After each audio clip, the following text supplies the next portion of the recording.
আচ্ছা, এর আগে আমরা যেটা করেছি সেটা মুছে দিয়েছি। এটা সিআরআর ক্রস, তার মানে কোন রিজার্ভ গুলো ক্যাপিটাল রিজার্ভ হিসাবে ইউজ করা যাবে না। এই দুটো জায়গা বুঝে নিলে অঙ্কটা কোনো ব্যাপার না, নর্মাল জার্নালিটির ওপর কোনো প্রবলেম নেই। তাহলে আমাদের দেখতে হবে কোন রিজার্ভ গুলো ক্যাপিটাল রিডাম্পশন রিজার্ভ ইউজ করা যায়, কোন রিজার্ভ গুলো ক্যাপিটাল রিডাম্পশন রিজার্ভ ইউজ করা যায় না। যেগুলো যায় সেগুলো লিখিয়েছি, যেগুলো যায় না সেগুলো এখন করাবো। দেখ, ফার্স্ট হচ্ছে securities premium. Securities premium strictly যাবে না। সিকিউরিটিজ প্রিমিয়াম শুধু সিকিউরিটিজ প্রিমিয়ামে অ্যামাউন্ট ইউটিলাইজ বা অ্যামাউন্ট শোধ করার জন্যই হবে, কিন্তু সিকিউরিটিজ প্রিমিয়াম কখনোই এতে যাবে না, মানে ক্যাপিটাল রিজার্ভ করা যাবে না ওটা দিয়ে। Next, share forfeiture. Share forfeiture যে বাজেয়াপ্ত করে যে অ্যামাউন্টটা হয়েছে সেটা যাবে না।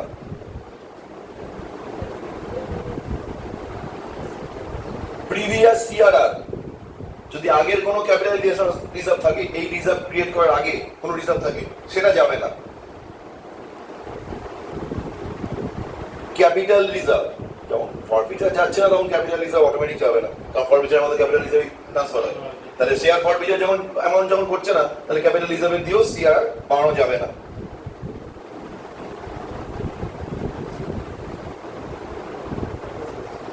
Right period to incorporation. আচ্ছা, এটা বোধহয় আমরা অঙ্কটা বোধহয় আগে থার্ড সেমিস্টারে করেছিলাম, প্রফিট এন্ড লস ইনকর্পোরেশনের ব্যাপারটা। হ্যাঁ, ওইখানে কোম্পানি কনভার্ট হয়ে গেলে যে অধিকারটা হয়ে যায়, সেই অধিকার অনুযায়ী যে টাকা পায়, সেই টাকার জন্য রিজার্ভ বা কিছু যাই থাকুক সেটাও যাবে না, মানে এটা তোদের আসবে না। তাও 20 টাকা ওগুলো আছে 20 টাকা। প্রফিট এন্ড লস ইনকর্পোরেশনের একটা কোম্পানি যখন কনভার্ট হয়, একটা মানে পার্টনারশিপ বিজনেস যখন কোম্পানিতে কনভার্ট হয়, এটা আমরা করেছি অঙ্ক। পার্টনারশিপ বিজনেস যখন এতে কনভার্ট হয়, কোম্পানিতে কনভার্ট হয়, তখন যে অধিকারটা হয়, সেই অধিকার যদি কোনো রিজার্ভ থাকে, সেই রিজার্ভ থেকেও টাকাটা ইউটিলাইজ করা যাবে না।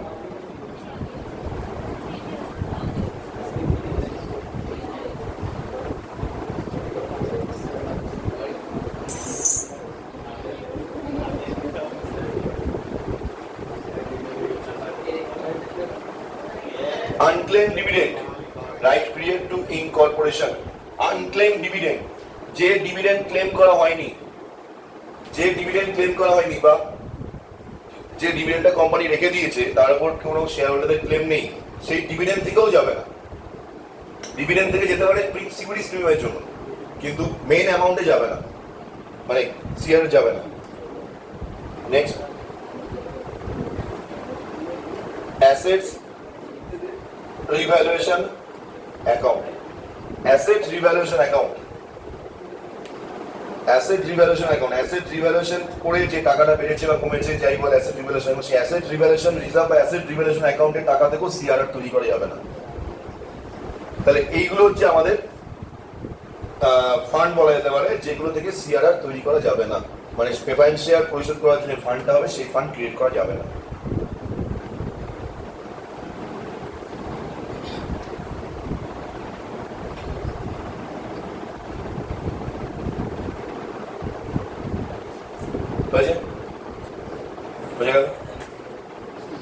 এইবার এই ফান্ডের যে ক্রিয়েট হলো বা কিছু যাই বল, তাতে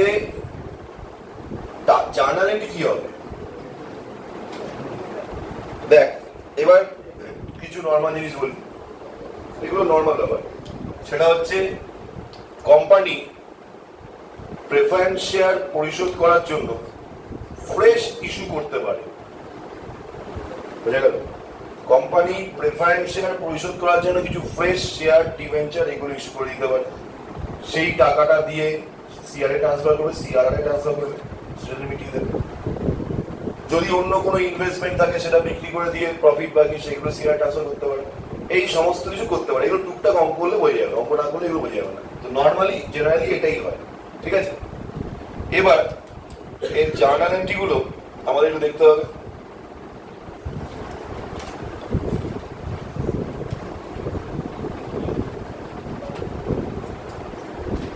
Like when shares, জার্নাল এটা মুছে দেবো,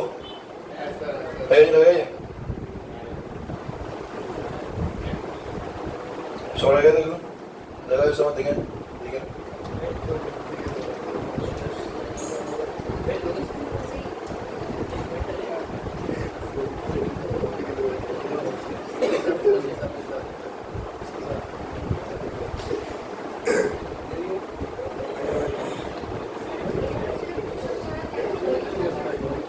প্রেফারেন্স শেয়ার পরিশোধ করার কেন প্রয়োজন পড়ে? দেখ, দীর্ঘদিন ধরে কোনো শেয়ার যদি পড়ে থাকে, বিশেষ করে প্রেফারেন্স শেয়ার, ইকুইটি শেয়ার ঠিক আছে, দীর্ঘদিন ধরে প্রেফারেন্স শেয়ার পড়ে থাকে, তুই প্রেফারেন্স শেয়ার কথা বাদ দিন, তুই কোনো লাইবিলিটি, কোনো লোন, মনে কর লোন, তুই কি লং টার্ম রেখে দিতে চাইবি? উপায় নেই, রাখতে হচ্ছে আলাদা ব্যাপার। যে কোনো লোন, কোম্পানির দিক দিয়ে না, নিজের দিক দিয়ে চিন্তা কর, যে কোনো লোন তুই যদি পাস, তোর হাতে টাকা চলে এসছে, ঠিক আছে, তুই শোধ করে দিতে পারবি, তুই তাও কি করবি? করবি না। আমরা কি করি ম্যাক্সিমাম যেটা করি, হোম লোনে একটা উদাহরণ দিয়ে বোঝাই, যেহেতু নিজে নিয়েছি ভালো মতো জানি। হোম লোনের বিষয়টা হচ্ছে 20 বছর, 25 বছর, 30 বছর, ঠিক আছে। এবার 30 বছরের জন্য কেন হচ্ছে সুবিধা? তার কারণ হচ্ছে আমি 30 বছরের পরে টাকাটা শোধ করব, আমি 30 লাখ টাকা নিলাম, আমি একটা নর্মাল মিডিয়াম ক্লাস একটা ফ্যামিলির দিক থেকে বলছি, 30 লাখ টাকা সে হোম লোন নিল, ঠিক আছে। সে মনে কর 50 লাখ টাকা একটা বাড়ি কিনলো, 20 লাখ ডাউন পেমেন্ট করলো, 30 লাখ টাকা লোন নিল। 30 লাখ টাকা লোন নেবে, ওই টাইমে তার কাছে 30 লাখ টাকা নেই। 30 লাখ টাকা 30 বছরের জন্য মোটামুটি অ্যাপ্রক্স ধর আজকে রেট অফ ইন্টারেস্ট যদি 8.5 বা 6.5 এর মধ্যে হয়, সেই অ্যামাউন্টটা পার মান্থ ইনস্টলমেন্ট হবে 20,000 টাকা মতো। এটা আপনি এরকম 20,000 টাকা মতো। এবার 20,000 টাকা করে হিসাব কর, 20,000 টাকা করে যদি হয়, 20,000 ইন্টু 12 কত হচ্ছে? 20,000 ইন্টু 12 কত হচ্ছে? 2 লাখ। 20,000 ইন্টু 12 2,40,000। 2,40,000 টাকা বছরে যাবে। 2,40,000 যদি বছরে যায়, 2,40,000 টাকা বছরে ইন্টু 30 বছর কত হলো? ঠিক করে বল কত হচ্ছে? 72 লাখ। 72 লাখ, হিসাবটা দেখ।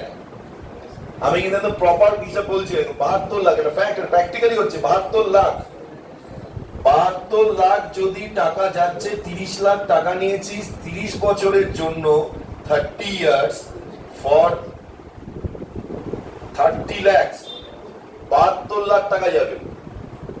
তার মানে আমার যাচ্ছে প্রায় কত? 30-42, মানে যা লোন নিয়েছি তার থেকে বেশি আমার ইন্টারেস্ট যাচ্ছে, ডবলেরও বেশি টাকা বেরিয়ে যাচ্ছে। তাহলে তুই কি করবি? যদি তুই আগে টাকা জমা করতে পারিস, টাকা দিয়ে দিবি, ঠিক না? দিয়ে দিবি। কোম্পানি ক্ষেত্রে কি হচ্ছে? কোম্পানি ওই টাকা নিয়ে বিজনেস করছে, ঠিকই, এটা সত্যি কথাই, কোম্পানি ওই টাকা নিয়ে বিজনেস করছে, কোম্পানি ওই টাকাটা আরো বেশি ইউটিলাইজেশন করছে, আরো বেশি প্রফিট কামাচ্ছে। তাহলে কোম্পানি ওই টাকা নিয়ে বেশি প্রফিট কামাতে কামাতে কামাতে কামাতে যখন একটা জায়গায় টাকাটা চলে আসবে, কোম্পানি নিজে একটা স্ট্যান্ড করে গেল, দাঁড়িয়ে গেল, ভালো পজিশন চলে এলো, তখন কোম্পানি ওই শেয়ারগুলো থাকবে কি আছে? দরকার নেই তোদের। যখনই আমি এরকম প্রেফারেন্স শেয়ার হোল্ডার রেখে দেবে, তারপরে কি হবে? যারা ইকুইটি শেয়ার হোল্ডার আছে তাদের কিন্তু টাকাটা ফেরত দিতে হবে না, ফলে তাদের অ্যামাউন্টটা তো ফেরত দিতে হচ্ছে না, তাদের ব্যবসায় টাকা রেখে দিচ্ছে। ফলে যখন কোম্পানি আরো গ্রো আপ হবে, তখন কোম্পানিকে যখনই গ্রো আপ আরো বেশি করে হবে, তখন কোম্পানি কি করবে? প্রেফারেন্স শেয়ার হোল্ড, নতুন প্রেফারেন্স শেয়ার ইস্যু কিন্তু কম করতে পারে, ইকুইটি শেয়ার হোল্ডার দিকে যাবে। আর যখন কোম্পানি লোকে বুঝবে না কোম্পানি স্টেবিলিটি আছে, চলো প্রেফারেন্স শেয়ারের দরকার নেই, আমরা ইকুইটি শেয়ারের দিকে যাবো। কেন ইকুইটি শেয়ারের দিকে যাবো? কারণ আমাদের প্রফিট যদি বেশি হয় তাহলে বেশি প্রফিট পাবো, প্রফিট কম হলে না কম পাবো, কিন্তু প্রফিট বেশি হলে বেশি প্রফিট পাবো। কারণ কোম্পানি যেভাবে উঠছে, সাপোজ কোনো কোম্পানি যেভাবে গ্রো আপ হচ্ছে, তাহলে লোকেরা কি করবে? প্রেফারেন্স শেয়ার নেবে না, ইকুইটি শেয়ার নেবে। যারা এখন যারা নিয়ে নিয়েছে তারা হয়তো কিছু বলতে পারে, আমাদের ইকুইটি শেয়ারে কনভার্ট করে দাও, হয় কনভার্সন হয়, ইকুইটি শেয়ার কনভার্ট করে দাও, সেটা কোম্পানি মর্জির উপর ডিপেন্ড করে, ইকুইটি শেয়ার কনভার্ট করে দাও। যদি না হয়, সাপোজ করলো না, মনে কর কিছু লোক যারা মানে রিস্ক নিতে চাইছে না, আমাদের মধ্যে কিছু লোকজন রিস্ক নিতে চায় না, তারা কি করবে? না, প্রেফারেন্স শেয়ারে থাক, শেয়ারে খাটাচ্ছি এটাই বড় কথা, ইকুইটি শেয়ার কনভার্ট করতে হবে। তখন কি করবে কোম্পানি? কি করবে? একটা সময় পরে তোমার টাকা নিয়ে চলে চলে বসে ইনভেস্ট দেবো কেন? আমার নাম হয়ে গেছে, একটা ভালো জায়গায় পৌঁছে গেছি, আমাকে ইকুইটি শেয়ার হোল্ডাররা টাকা দিচ্ছে, যার টাকাটা ফেরত দিতে হবে না, তার প্রফিট বেশি হলে প্রফিট দেবো, লস হলে তাকে টাকা দিতে হচ্ছে না, বা কম প্রফিট দিতে পারবো, সেখান থেকে টাকাটা আমি রেখে দিতে পারবো। ইকুইটি শেয়ার হোল্ডারকে বললো 100 টাকা প্রফিট হয়েছে, কত কথা বলছি, তুমি কিন্তু এখন 30 টাকা পাবে। কেন? 70 টাকা আমি ব্যবসা ইউটিলাইজ করবো, বিজনেসে বাড়াবো।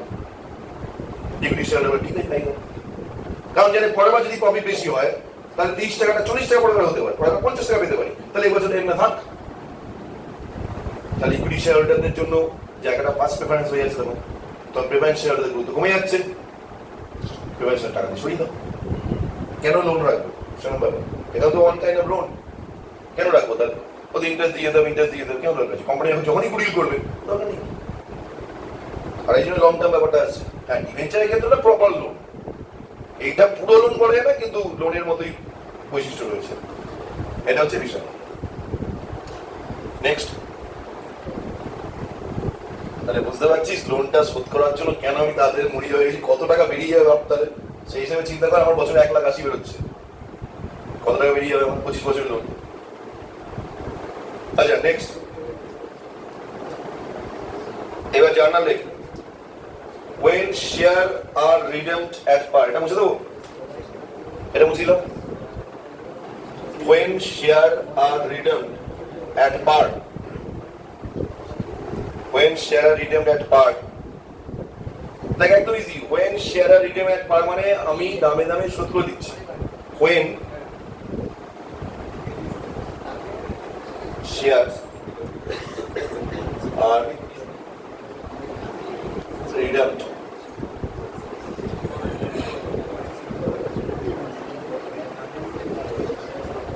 at par, when share are redeemed at par, দামে দামে শোধ করে দিচ্ছি। আচ্ছা শেয়ার ইস্যু করলে কি হয়? শেয়ার ইস্যু করলে কি হয়? শেয়ার ইস্যু করলে bank account debit, share application allotment একসাথে হলে একটা টাইম হলে, আর তারপর লাস্টে গিয়ে অ্যালটমেন্ট কেটে যায়, bank account debit to share capital. এখানেও সেটা হবে, কিন্তু একটু দুরকম ভাবে হবে। কিরকম বলে? এখানে তো শেয়ার শোধ করে দিচ্ছিস, কথা না, শেয়ার শোধ করে দিচ্ছিস তো, তাহলে শেয়ার ক্যাপিটাল তো রইলো, প্রেফারেন্স শেয়ার ক্যাপিটাল তো রইলো না, তাহলে প্রেফারেন্স ক্যাপিটাল রইলো না। এখন তাহলে কি হবে? এখানে কি লিখবো? রিডিউমেবল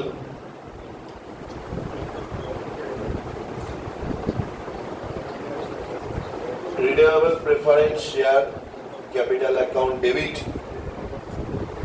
কাদের জন্য? To preference share holders account, preference share holders account. Redeemable preference share capital account debit to preference share holder account. Okay, redeemable preference share capital account debit to preference share holder account. ঠিক আছে, redeemable preference share capital account debit to preference share holder account. National lake, national lake being amount payable on redemption, being amount payable, nation being amount payable on redemption, being amount payable on redemption, being amount payable on redemption of preference shares, of preference shares, of preference shares transferred to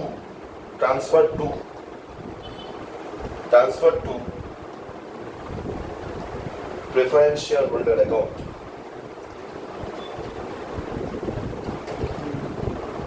transferred to preference shareholder account.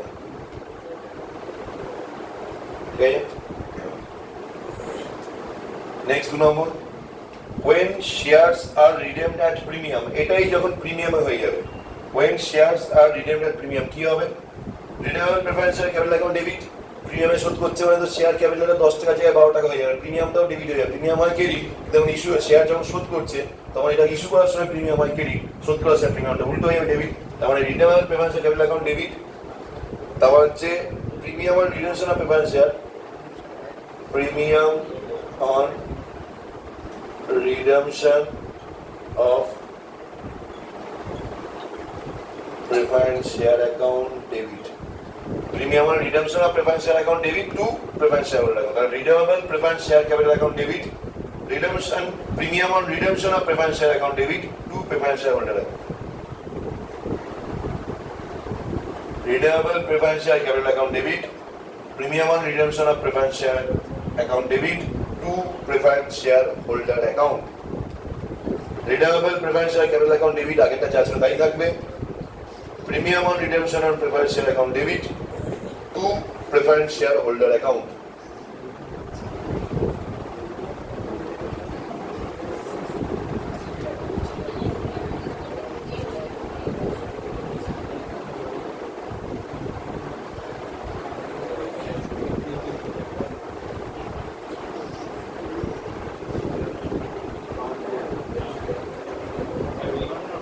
Next next হয়েছে। তারপর 3 নম্বর, video হচ্ছে 3 নম্বর when 3 নম্বরে দিবি 3 বাইরে হবে।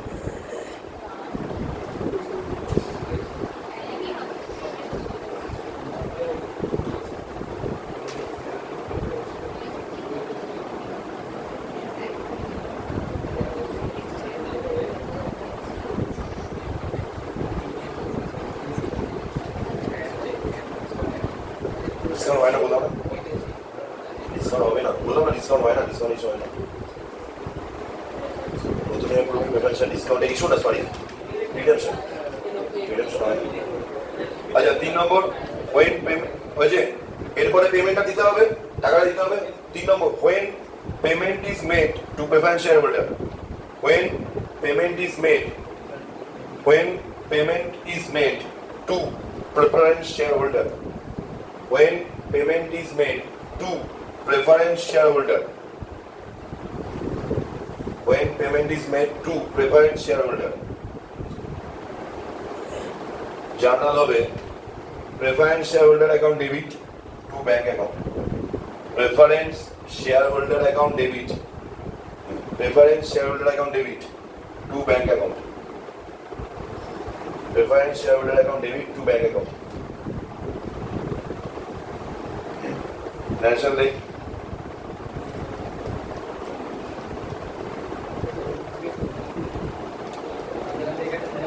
Where preference is shareholder, generally preference shareholder account debit to bank account. Right? National Day. Being the payment of preference shareholder, being the payment of, being the payment of preference shareholder as per terms and condition যেমন থাকবে তার উপর।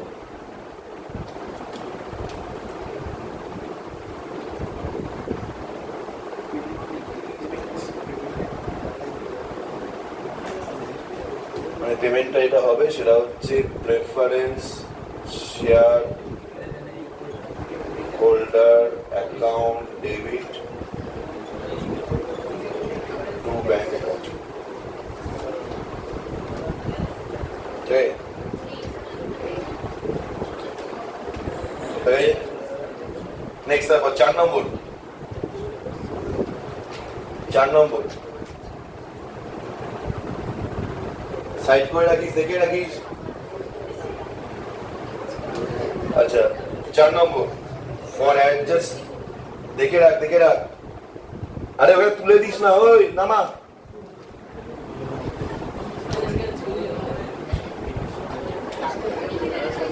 কি বলছিলাম যে preference share holder টাকা পেলে কি হবে, আস্তে কথা বন্ধ, মানে টাকা দিয়ে দিতে হবে। Preference share holder debit to bank এটা। এবার 4 নম্বর, 4 নম্বর journal for adjustment of premium on redemption, for adjustment of premium on redemption,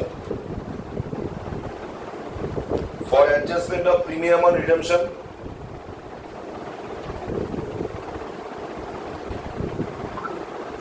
journal হবে profit and loss account debit to premium on redemption of preference share, profit and loss account debit,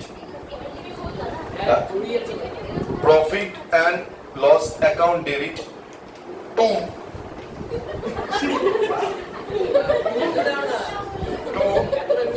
premium on redemption of preference share account, to premium on redemption of preference share account. তাহলে profit and লসে মানে প্রিমিয়ামটা যে adjust হচ্ছে সেটা হচ্ছে profit and loss account debit to premium on redemption of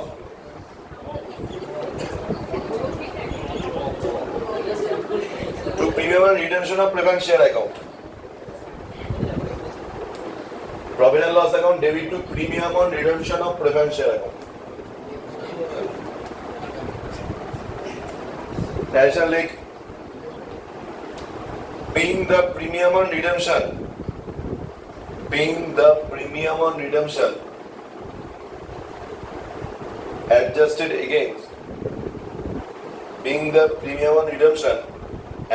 against profit and loss account. Being the premium on redemption adjusted against profit and loss account. ঠিক আছে? তারপর 5 নম্বর,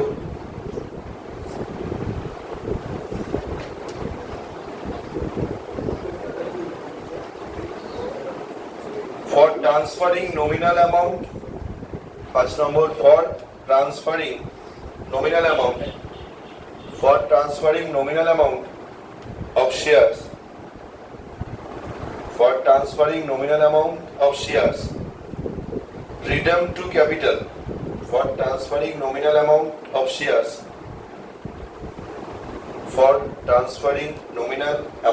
of shares redeemed to capital redemption reserve account.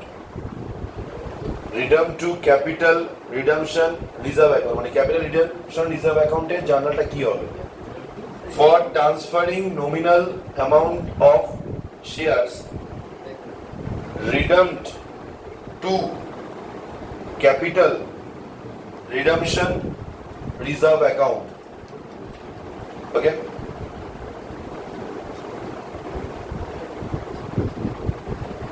ঠিক আছে, journal হবে general reserve account debit, profit and loss account debit, general reserve account debit, বুঝছিল ওটা?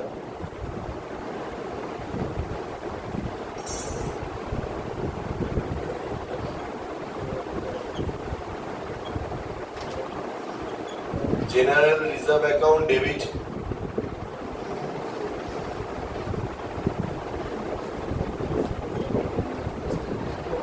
profit and loss account debit.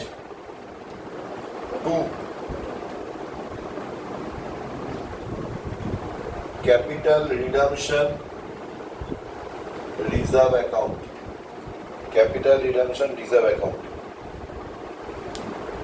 এটা জানা হবে। এইবার আমি general reserve, profit and loss normal সেন্সে করেছি।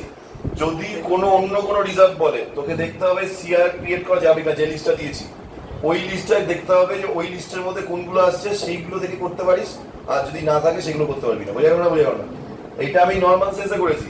এবার যদি মনে করে এখানে ডিভিডেন্ড ডিক্লারেশন বা অন্য কোনো রিজার্ভ থাকে যেটা দিয়ে সিআর করা যাবে, অথবা জেনারেল রিজার্ভ দেখতে পাচ্ছিস না বা প্রফিট অ্যান্ড লস দেখতে পাচ্ছিস না, জেনারেল রিজার্ভ আছে প্রফিট লস নেই, তখন দেখো জেনারেল রিজার্ভের অ্যামাউন্টে এনাফ নয়। জেনারেল রিজার্ভে যে টাকাটা দেওয়া হলো, সে মানে টাকাটা শোধ করা হলো, সেই টাকাটাও মনে কর জেনারেল রিজার্ভ থেকে যে যাচ্ছে এনাফ নয়, তখন দেখো তোর আরেকটা রিজার্ভ রয়েছে, তুই সেই রিজার্ভে হাত দিতে পারিস। কিন্তু তোকে স্ট্রিক্টলি ফলো করতে হবে, ওরা ওইভাবে দেবে যাতে টাকা শোধ করা যায়, এরকম ফলো করতে হবে যে সিআরআর যেগুলো ক্রিয়েট হবে সেইগুলো থেকেই করতে হবে, যেগুলো করা যাবে না সেই যদি কোনো রিজার্ভ থাকে সেটা কিন্তু তুই করতে পারবি না, টাকা কম পড়লেও করতে পারবি, তোকে অন্য কোনো রিজার্ভ কি দেখতে হবে। হ্যাঁ,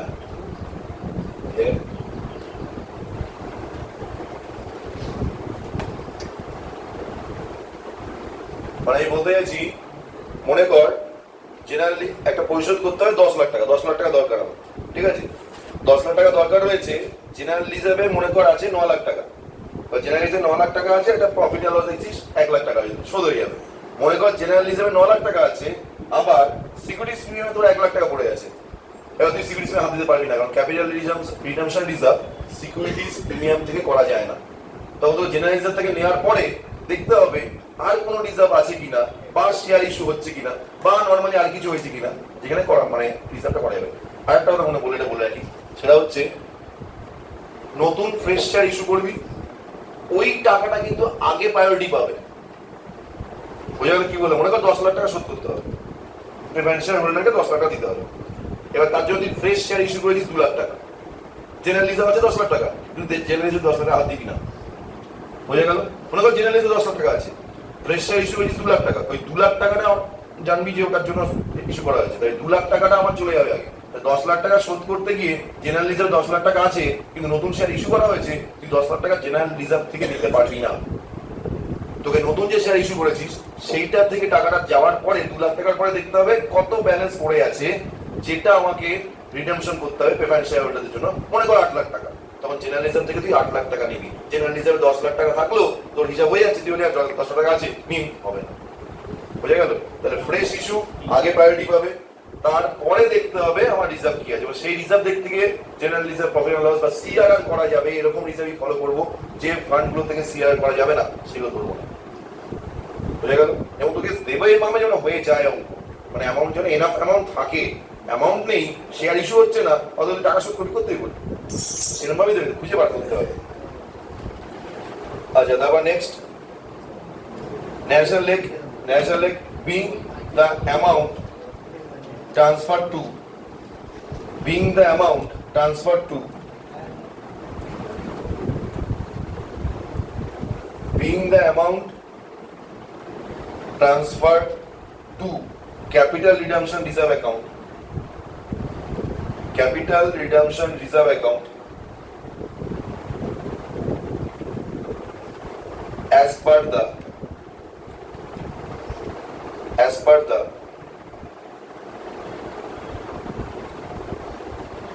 requirement of the act, as per the requirement of the act, as per the requirement of the act, being the amount transferred to capital redemption reserve account as per the requirement of the act. ঠিক আছে, হয়ে গেল journal complete. এখানে আর একটা আছে issue of bonus share, মানে ওইখান থেকে বোনাস শেয়ার ইস্যু করা যেতে পারে, সেগুলো দেখতে হবে, সেগুলো পরের নেক্সট এতে করাবো, এটাতে করাবো। আর এটা মাথায় রাখবি, প্রেফারেন্স শেয়ার রিডেমশন সেগুলোরই হবে ফুল পেড প্রেফারেন্স শেয়ার, মানে ফুললি পেড। পার্টলি পেডের প্রেফারেন্স শেয়ার কিন্তু কখনো রিডেমশন হবে না। যদি পার্টলি পেড থাকে, মনে কর অ্যাপ্লিকেশন, আচ্ছা ঠিক আছে, এটা ছেড়ে দে, এটা পরের জার্নালটা হয়ে যাবে।